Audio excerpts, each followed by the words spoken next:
Hi friends, welcome to our channel. இன்னைக்கு நம்ம சேனல்ல என்ன பார்க்க போறோம்னா ஒரு ஸ்நாக்ஸ் பீட்ரூட் வச்சு ஒரு ஸ்நாக்ஸ் செய்ய போறோம். கூடவே நம்ம ஹெல்ப்புக்கு ஆனியனையும் பொட்டேட்டோயும் சேர்த்துக்க போறோம். வாங்க फ्रेंड्स வீடியோக்குள்ள போலாம். ஒரு மிக்சிங் பவுல் எடுத்துக்கோங்க. ஒரு பாதி பொட்டேட்டோ பாயில்டா இருந்தாலும் பரவாயில்லை, ரா பொட்டேட்டோவா இருந்தாலும் பரவாயில்லை. அதை நல்லா சீவி எடுத்துக்கோங்க. நம்ம பீட்ரூட்டையும் அதே மாதிரி சீவி எடுத்து வச்சுக்கலாம். இப்போ பீட்ரூட்டு, பொட்டேட்டோ, கேரட் இப்போ சீவலாம். ஒரு சின்ன துண்டு கேரட் போதும்.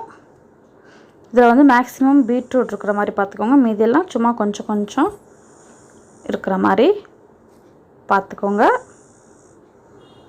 உங்களுக்கு வேறு ஏதாவது வெஜிடபிள்ஸ் சேர்க்கணுன்னாலும் சேர்த்துக்கலாம். காலிஃப்ளவர் லேசாக மஞ்சத்தூளில் வேக வச்சுட்டு க்ரம்பிள் பண்ணி சேர்த்துக்கோங்க. பன்னீர் இந்த மாதிரி க்ரம்பிள் பண்ணி சேர்த்துக்கலாம். உங்களுக்கு என்ன வெஜிடபிள்ஸ் வேணுமோ சேர்த்துக்கலாம். இஞ்சி ஒரு துண்டை இதில் சீவி விட்டுக்கோங்க. இஞ்சிக்கு அப்புறம் பச்சை மிளகாயும் ஒன்றா பொடியாக நறுக்கிக்கோங்க, இல்லைன்னா சீவிடுங்க. உங்களால் சீவ முடிஞ்சால் அதையும் சீவி போட்டுக்கோங்க. இப்போ இதில் நம்ம தேவையான அளவுக்கு உப்பு சேர்த்துக்கலாம். இப்போ இதுக்கெல்லாம் ஒரு பைண்டிங் ஏஜென்ட் வேணும் இல்லையா? ஒரு கோபுரம் மாதிரி ஒரு ஸ்பூன் அரிசி மாவு சேர்த்துக்கலாம். இந்த மாதிரி கோபுரமாக ஒரு ஸ்பூன் அரிசி மாவு சேர்த்துக்கலாம். இன்னும் கிறிஸ்பினஸை இன்க்ரீஸ் பண்ணுறதுக்காக ஒரு அரை ஸ்பூன் கார்ன்ஃப்ளவர் மாவு சேர்த்துக்கலாம். அடுத்து ஒரு 2 ஸ்பூன் கடலை மாவு சேர்த்துக்கலாம். பக்கோடாவுக்கு கடலை மாவு தான் முக்கியம்.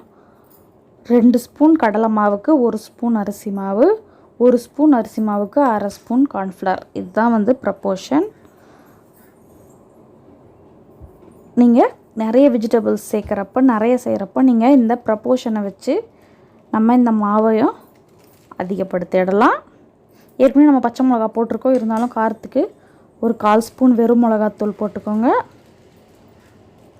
அடுத்து மசாலாவில் ஒரு 1/4 ஸ்பூன் கரம் மசாலா சேர்த்துக்கலாம்.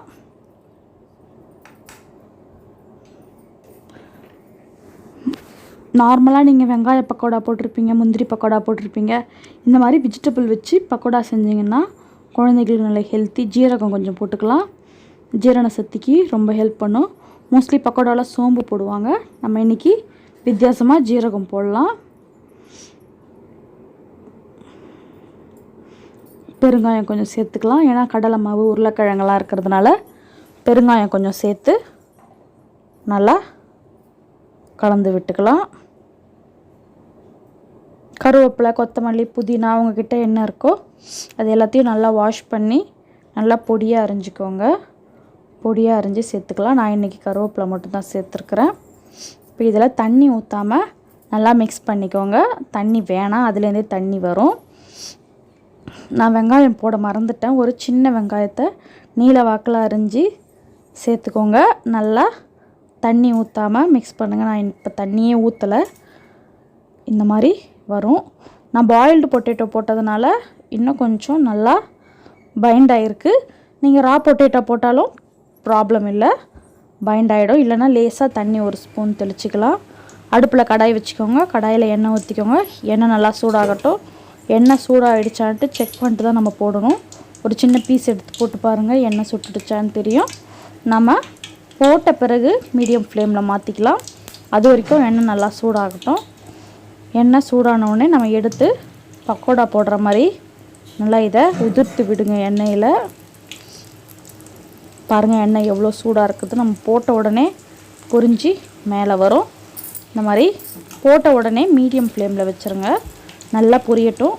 பக்கோடா ரெடி ஆகிடுச்சின்னு எப்படி தெரியும்னா, அந்த எண்ணெய் சலசலப்பு அடங்கின உடனே நீங்கள் எடுத்துடலாம். அது வரைக்கும் நீங்கள் திருப்பி விட்டு எல்லா சைடும் நல்லா வேக விடுங்க. ரொம்ப மொத்தையாக போடாதீங்க, நல்லா உதிர்த்து விட்டே போடுங்க.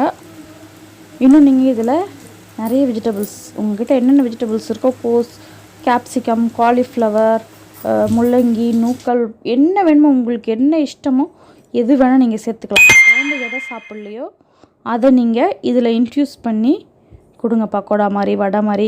இப்போ இது பக்கோடா மாதிரி நீங்கள் இதே பேஸை வச்சு நீங்கள் வடை மாதிரியும் தட்டி போட்டுக்கலாம், போண்டா மாதிரியும் கிள்ளி போட்டுக்கலாம், எந்த ப்ராப்ளமும் இல்லை. பேஸ் இது தான்.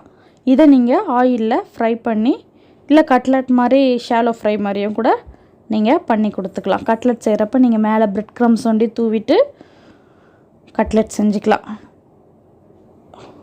நல்லா பொரிஞ்சு வருது பாருங்கள். திருப்பி விட்டுக்கோங்க. அப்பப்போ திருப்பி விட்டுட்டு நல்லா எண்ணெய் சலசலப்பு நின்ன பிறகு பக்கோடா ரெடின்னு அர்த்தம்.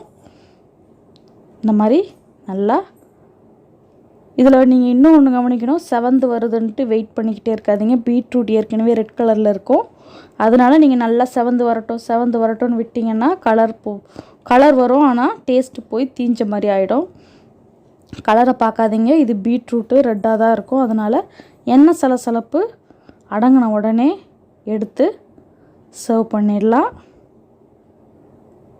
நல்லா ஒரு ஓட்டை கிண்ணத்தில் வச்சுட்டு இல்லை ஏதாவது ட்ரை ஷீட்டில் வச்சுட்டு அப்புறம் சர்வ் பண்ணுங்கள்.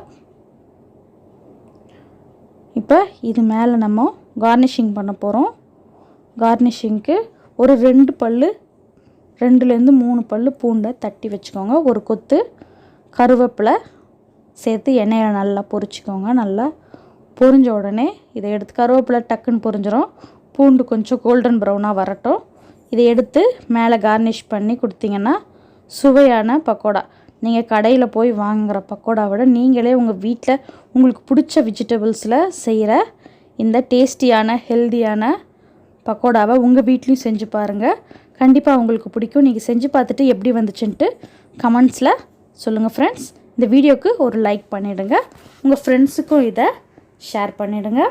மறக்காமல் சப்ஸ்கிரைப் பண்ணிவிட்டு பக்கத்தில் இருக்க பெல் ஐக்கானை கிளிக் பண்ணி ஆல்னு செலக்ட் பண்ணிக்கோங்க. அப்போ தான் நாங்கள் போடுற வீடியோஸ் உங்களுக்கு ரெகுலராக வரும். மீண்டும் நாளை வேறு வீடியோவில் சந்திக்கலாம். நன்றி, வணக்கம்.